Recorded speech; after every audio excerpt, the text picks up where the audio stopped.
Welcome to the Personal Brand Elevator. It's a podcast with me, Petty Morgan, photographer, serial rebrander, entrepreneur and online business queen. We're here to talk strategies and tactics for personal brand elevation in an online remote world.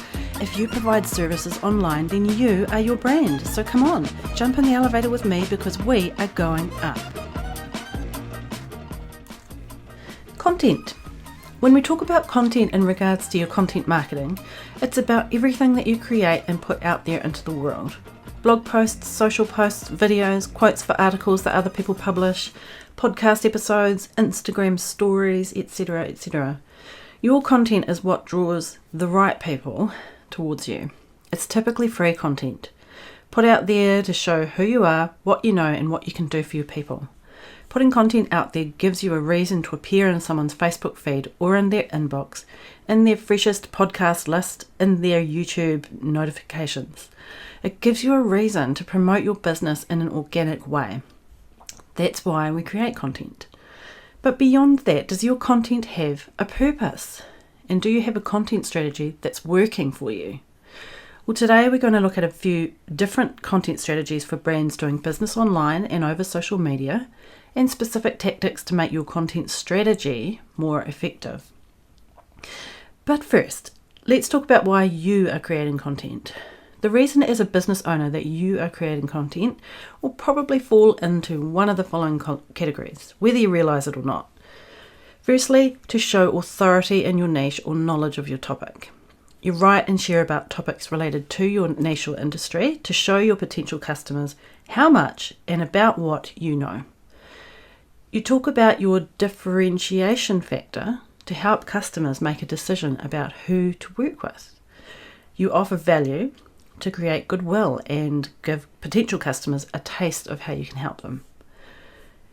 2, to get exposure and to reach more people. Either organic exposure through shares and popularity or through promotion of paid or sponsored content, to have a reason to appear in someone's newsfeed or inbox. 3, to promote your products and services, or to demonstrate the value of your product or service, talking about your products and services and how they can and have helped people. So ideally you would do a bit of each. Whether you have a deliberate content strategy or not, you'll be contributing to one of these strategies. So which of these strategies is right for your brand? Well, some examples. If you're a coach, then it might make sense to be talking about your methodologies and your beliefs so that readers can gauge if you might be a good fit for them. You want them to develop a sense of confidence in you, that you are the right person to help them. Or maybe you're a videographer and you want people to see examples of your work.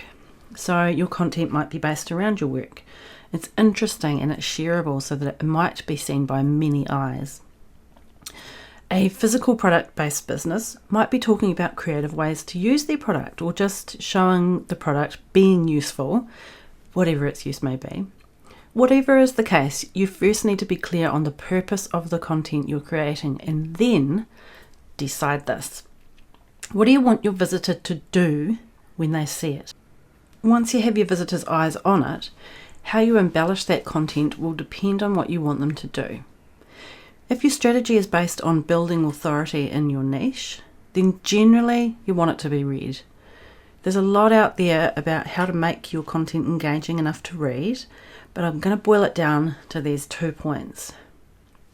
Firstly, the headline, the subtitle, the headline, the blog post title, the first line in the post, it must create interest and a question that needs to be answered. 2, the content must answer that question, but not right at the beginning. That's going to get your content read.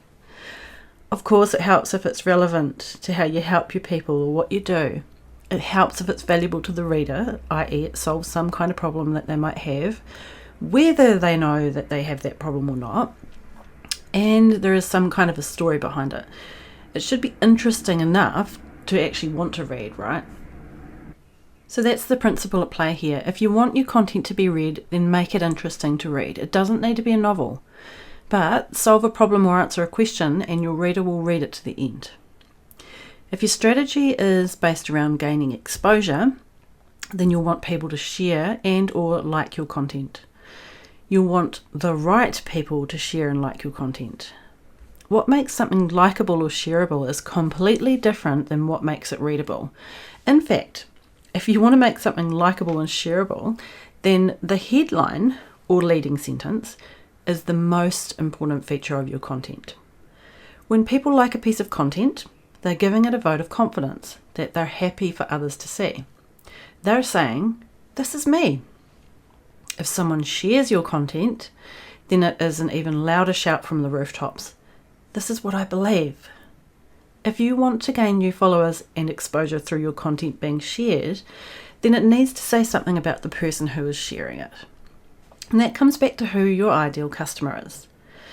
Say something that represents the worldview of your ideal customer, and they will come out of the woodwork and share your stuff. Let me give you a real world example from someone who is really good at this. Joshua Becker of the blog Becoming Minimalist creates content about minimalism, decluttering, simplifying, and living the minimalist life. He wants to show authority in his niche. I know what I'm talking about, and you can learn something from me. And he uses his content to attract his ideal customer, people who value minimalism or want to simplify their lives through minimalism. Gosh, that's a mouthful, isn't it? Minimalism. Blah, blah, blah. Here are a few of his headlines. Why fewer toys will benefit your kids. How many clothes do I need? A practical guide to owning fewer clothes. 8 reasons successful people wear the same clothes every day. So for each of these examples, when someone shares that content on social media, they declare, this is me. Don't buy my kids' toys. I value minimalism. The reason I don't have loads of clothes is because I value minimalism. I wear the same clothes all the time because I value minimalism. In sharing these headlines, they're telling the world about their values. This is me. All of these people value minimalism, so they are all Joshua Becker's ideal customers. And those that engage with the shared content are likely to be making a statement too. This is me too, and oh, who's this Joshua Becker chap? Genius, if you ask me. There is also an unanswered question in each of those headlines. Do my kids have too many toys? Do I have too many clothes? How many outfits should I have to make me more successful? They'll read it if you tell them the answer. Okay, next, talking about your products and services. All you want to achieve here is to show your potential customer what life would be like for them if they bought your product. A classically terrible example is the Marlboro ads, or any smoking ads of that era when smoking was still cool and people weren't yet dying left, right and centre of lung cancer. The smokers in these ads were portrayed as cool, together, strong and beautiful.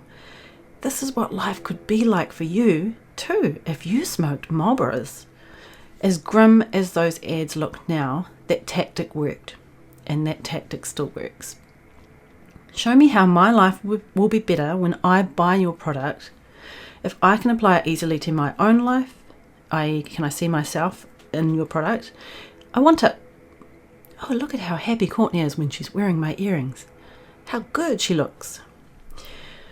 If you're creating content that promotes a physical product, remember that people want to be able to see themselves using it, and they want to be able to see the difference it'll make to them. So show them, and then give them a clear path to buying the product or taking up the offer.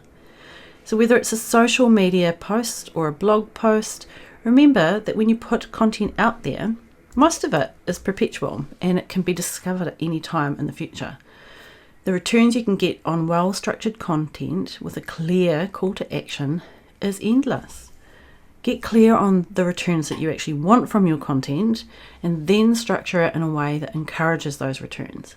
If you want pins to Pinterest, then include an engaging, pinnable graphic and make it easy to pin. If you want comments, then ask a question at the end of your content and make it easy to comment. Now you can see why likes and comments aren't necessarily the be-all and end-all of a successful piece of content, but that is a whole nother episode. Thanks for jumping in the personal brand elevator with me. That's the end of this episode, but please subscribe to hear more and leave me a rating, as not only does it help others to discover this podcast, but it strokes my ego. Well, that's if it's a good rating. So yeah, okay. I'll read the bad ones too, I promise. Bye!